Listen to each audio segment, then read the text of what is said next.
రేపు 2వ తారీఖున ప్రధానమంత్రి గారు అమరావతి పునఃప్రారంభం. ఈ కార్యక్రమం అదిరిపోయే విధంగా మీరందరూ కూడా రావాలని మీకు కూడా స్వాగతం పలుకుతున్నా.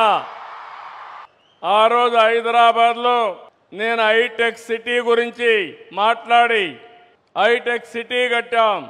అదే మరిగా ఐటీకి ప్రాధాన్యత ఇచ్చాం. ఈరోజు కాలం మారింది. ఇక్కడే క్వాంటమ్ వ్యాలీకి ఫౌండేషన్ వేస్తున్నాం. ఇండియాలో మొట్టమొదటిసారిగా ఒకప్పుడు హైటెక్ మాట్లాడితే ఐటీ మాట్లాడితే అర్థం కాలేదు. ఇప్పుడు క్వాంటమ్ కంప్యూటర్ మాట్లాడితే చాలా మంది అంటున్నారు అది ఏం చేస్తుందని.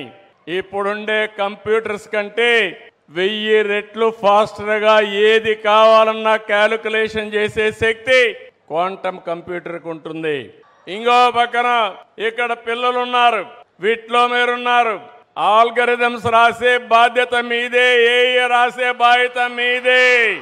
ఒకప్పుడు ఐటీ అంటే తెలియని వాళ్ళు ఐటీ నేర్చుకుని ప్రోడక్ట్స్ తయారు చేశారు. ఈరోజు మీరందరూ కూడా నేను ఒకే పిలిపించాను. ప్రతి ఒక్క ఇంటికి ఒక ఏఐ యూస్ కేస్ అన్న తయారు చేయాలి, లేకపోతే ఏఐనా వాడాలని. ప్రతి ఒక్క ఇంటిలో ఒక ఆంట్రప్రెన్యూర్ తయారు కావాలి. ఒకప్పుడు మీరందరూ ఉద్యోగాలు అడిగేవాళ్ళు. నేను మొట్టమొదటిసారిగా ఎమ్మెల్యే అయినప్పుడు చూశాను. అవసరమైతే ఇంట్లో ఉండే 2 ఎకరాలు అమ్మి లంచం ఇచ్చి ఒక అటెండర్ పోస్ట్ అడిగేవాళ్ళు.